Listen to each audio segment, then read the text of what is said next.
Hey, what's up, y'all? Welcome back to the channel.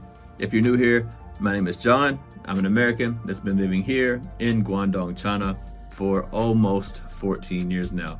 And today, I want to share with y'all my honest, unbiased thoughts and opinions about living here in China. So let's get into it right after this intro.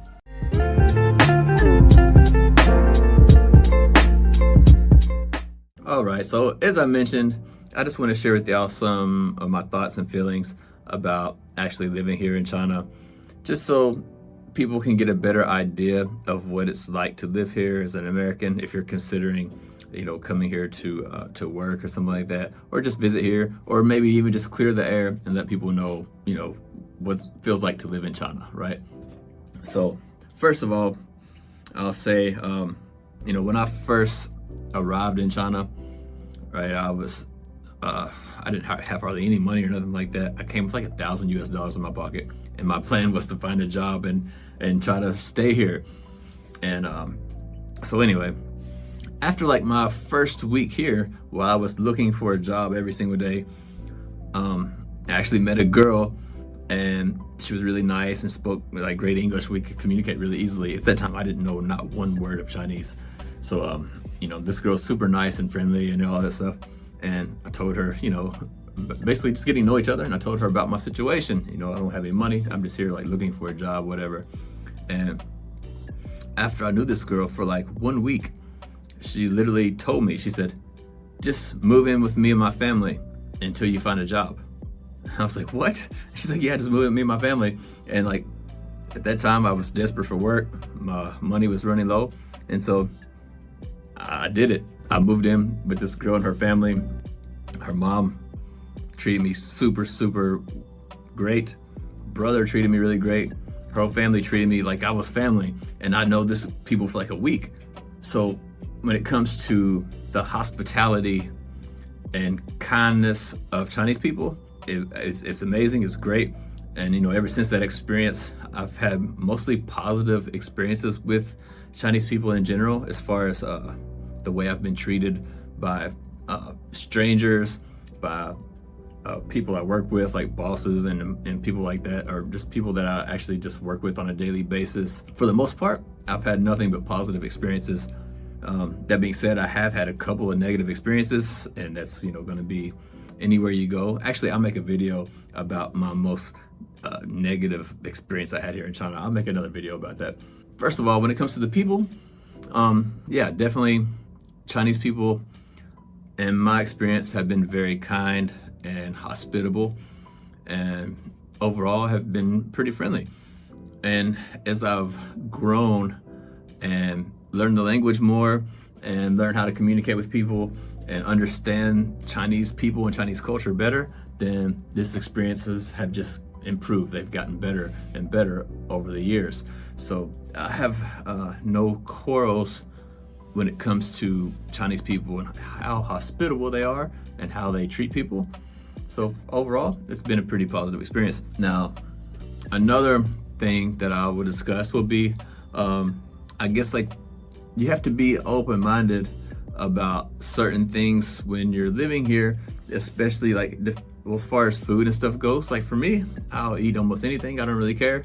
But I do know people who are quite picky, and they really struggle dealing with Chinese cuisine because, first of all, like a lot of them just don't even maybe know the language. So they find it really difficult to eat like standard Chinese food from like small shops and stuff like that, because most of those places don't have an English menu and stuff like that, and people have trouble even recognizing what the dishes are. So a lot of times they end up, frequenting foreign restaurants or Western restaurants or whatever, and which is fine, but just know that those places usually are a lot more expensive than regular local food, so you'll end up spending a lot more money than you really need to. So that's one of the experiences that some people seem to put as more of a negative experience, is the food here, especially when you're new and you don't know the language or anything like that, and you don't know what some of the dishes are, because you'll come across a lot of different, like for example, vegetables, a lot of different type of vegetables that you don't never see in America. And then also when it comes to eating meat, like a lot of times Chinese people will eat like, you know, every part of the animal, like they'll consume every single part of the animal, which in America, a lot of those parts of the animal we throw away or we sell to other countries like China or something like that. So they're eating different parts of the animal that most people don't eat. But for me, it's okay. Like overall, for me, I like different food experiences and I literally eat anything. So for me, it doesn't bother me. And actually, when I first arrived in China and I didn't know any Chinese, I would literally just go to a restaurant and just like look at the menu and I just like give me this, and I just order some random stuff and try it just because I was curious what it was. And then by doing that, I learned about the different foods that I like the most and things I don't like as much and things like that, just by being, you know, experimenting with all these different types of foods and dishes and stuff. So overall for me, that's been a positive experience, but some people might put it in a negative way if, you know, you're one of those people who's very picky when it comes to eating. So that's just something to think about. So another thing that I will discuss as far as my overall opinions about living in China is going to be when it comes to working in China, because, you know, I'm not rich, I'm not like a digital nomad or whatever. I have a normal, you know, full-time job and I'm working. Overall, my experience has been pretty positive when it comes to working here, but there's also some things that I don't like about working here. And so I'll explain some of those things.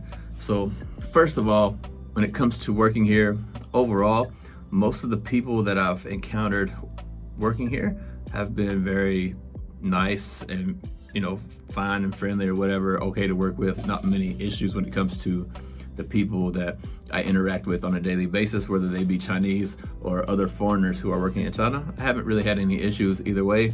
That being said, I have met a few weird people, and also like some of the management style, some of the way they run these companies, for me, is I find it to be really inefficient. But after you're here some time, you kind of learn to just go with the flow and accept it. A lot of times, you know, in the West, but for our job, like our boss is like, you know, you have this job due, you need to do this thing, and then you go do that thing, right? But in China, like they might tell you, okay, you need to do this thing, and I want you to do it this way, or this way, or this way. Like they want to like kind of micromanage you and tell you like every little step to take. And if you get the job done, but you take a different route to get the job done, sometimes it's not acceptable. And like, no, I don't want it that way. I want it this way.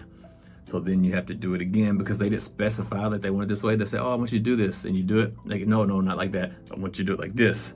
And you do it that way. And then they change their mind. Like, no, I don't want it like that. I want it like this. And then you do it again. So the next thing you know, you've done the same task 4 or 5 times. And at the end of the day, the end result is still pretty much the same. So I find some of the management style to be very, very inefficient.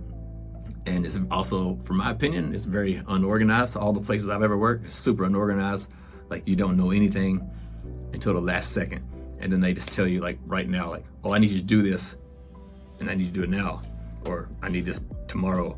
Instead of giving you an advanced notice of what they want you to do, it's just like, oh, by the way, I need you to do this. I'm like, okay, when? Now. Oh, thanks for the warning, right? Like this kind of management is really, really, really inefficient. But that being said, Chinese people, like I'm not gonna say the management, but the people who are actually in the workforce, I would say are definitely hardworking. And I think they're a lot more hardworking than Americans for sure when it comes to, like the amount of work that they actually do and the amount of hours they put in at work and things like that. I think Chinese people are overall pretty hardworking. So it can be quite enjoyable to work with Chinese people because they do work hard and things like that.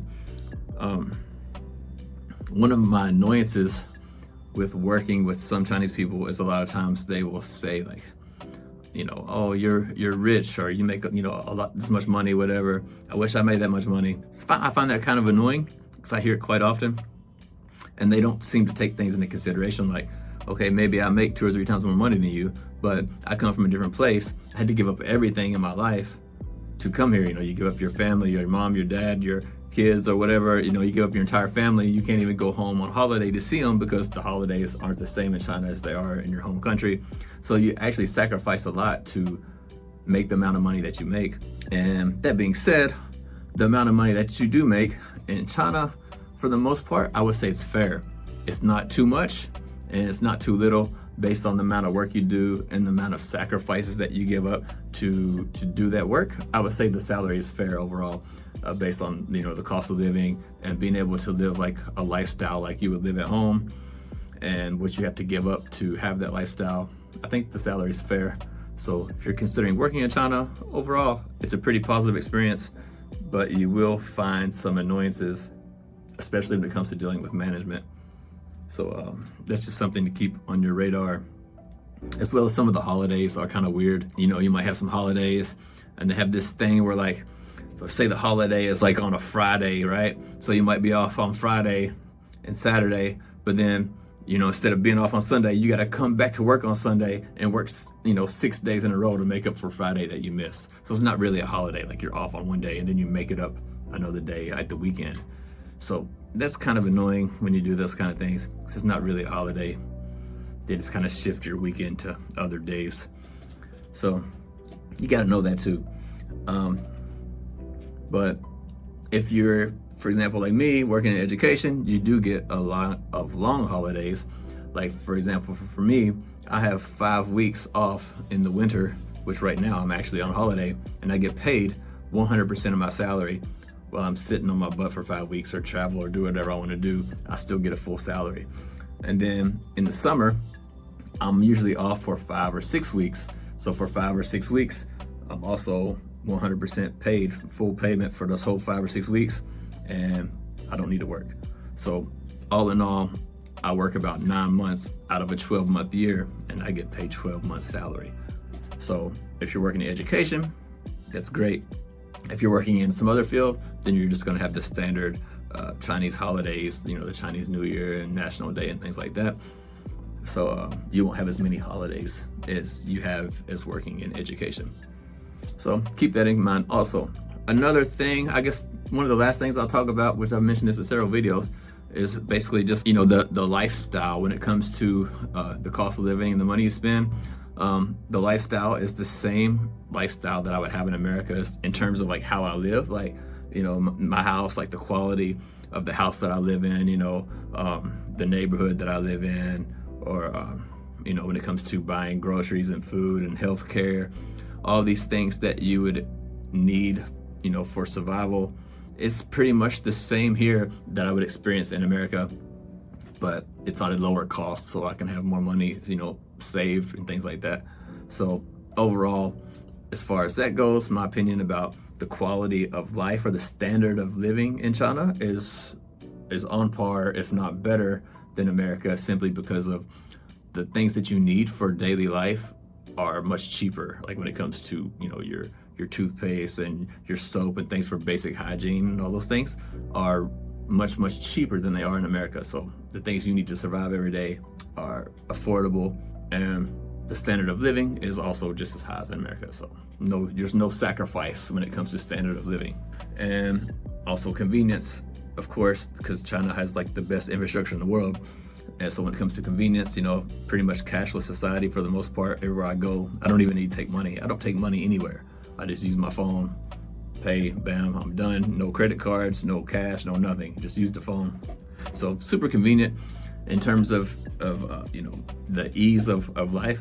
So overall, if I had only two places to choose, if I had to spend the rest of my life in America and grow old and die there, or spend the rest of my life in China and grow old and die here, if I had to choose only one and I could only choose one of those two places, at this point in time, I would definitely say I would rather just stay in China and live my life here. That being said, it's probably not gonna happen because I don't wanna work my entire life, and China doesn't offer any type of retirement visa program because simply China is, a rich country.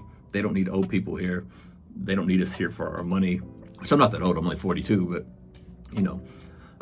when it comes to that, China wants young people who can better the country through their skills and things like that. So they're not gonna offer some type of retirement visa program. So if I want to retire and not work, I'm gonna have to go somewhere else, which I seriously doubt it'll be America. It'll probably be Malaysia. Malaysia is one of the top places I'm looking at as far as retirement goes. Malaysia or Thailand or Philippines, something like that, because those places actually offer, you know, a legal retirement visa, and they have programs in place for those type of things. So when it comes to staying in China, I might not be able to forever, but if I could only choose China or America, I would probably choose China. And that is my honest thoughts and opinions about living here. If you want to know more, watch this next video or watch some more videos on my channel, and I'll see y'all on the next one. Take care.